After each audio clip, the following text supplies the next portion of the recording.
ఆ విగ్రహం మీద చేయేస్తే నేను చెప్తున్నాను, ఎవడి చేయైనా తీస్తారు హిందువులు. కరెక్ట్. వారి విశ్వాసం ఆ బొమ్మను కాపాడుతుందే తప్ప ఆ బొమ్మ వీళ్ళని కాపాడదు. బైబిల్లో కథలు ఉన్నాయా?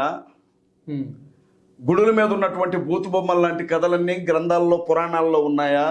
స్పష్టంగా రాశాడు రామాయణంలో. మరి ఆవిడ అనుమతి లేకుండానే ఇతను ముట్టుకున్నాడు కదా, ఇతను ఎందుకని 1000 ఒక్కలు కాలేదని అడిగితే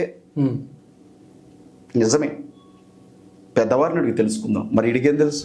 కోరి గారిని కూడా పిలిపించండి, మమ్మల్ని గుడ్డలోడు తీసి కొడతానంటుంది కదా, ఆవిడకు 2 జతల బట్టలు పెట్టి వెళ్తాను నేను వచ్చి. లింగాన్ని నరికించుకున్నంత తేలిక కాదు ముస్లింస్ ని క్రైస్తవుల్ని నరకడం. ఒకప్పుడు జిహాద్ అని చంపేవాళ్ళు, ఇప్పుడు జై శ్రీరామ్ అని చంపుతున్నారు. పెద్ద తేడా ఏం లేదు. నేను డిగ్రీకి వచ్చే వరకు కూడా మందు తాగేవాడిని, బీర్లు తాగేవాడిని, సినిమాలకు వెళ్ళేవాడిని, కోడి పందాలకు వెళ్ళేవాడిని, రాజకీయాల్లో తిరిగేవాడిని, గొడవలకు వెళ్ళేవాడిని, ఇష్టానుసారంగా బతికాను.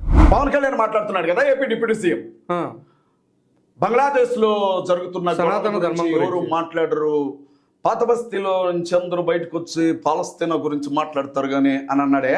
కళ్ళు పోయినాయా పవన్ కళ్యాణ్?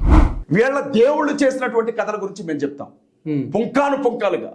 శివుని గురించి అయినా, విష్ణు గురించి అయినా, రాముడి గురించి అయినా, లేకపోతే చరిత్రలో వాళ్ళ దేవుళ్ళుగా పిలువబడ్డ వాళ్ళ జీవిత విధానాల గురించి అయినా మాట్లాడతాం. నిండు గర్భవతిగా ఉన్న సీతని రాముడు వనవాసానికి ఎందుకు పంపాడు, దానికి సమాధానం చెప్పమనండి. అతను సుగ్రీవుడు వచ్చి నీ అంత గొప్పవాడు, సముద్రాన్ని చూసి ఏడవకూడదు, శత్రువును వదిలినట్టు దుఃఖాన్ని వదిలి ధైర్యంగా ఉండు అని ఎందుకు చెప్పాడో అంత మహావీరుని గురించి చెప్పమనండి. ఇతను ఒక మనిషిని చంపి పారిపోతున్నటువంటి వ్యక్తిని కొట్టడం చూసాం.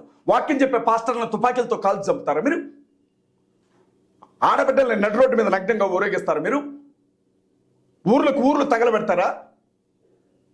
ముత్యాలమ్మ టెంపుల్లో జరిగిన విషయం గురించి మాట్లాడుతున్న మీకు జాన్వాడలో ఏం జరిగిందో తెలియదా?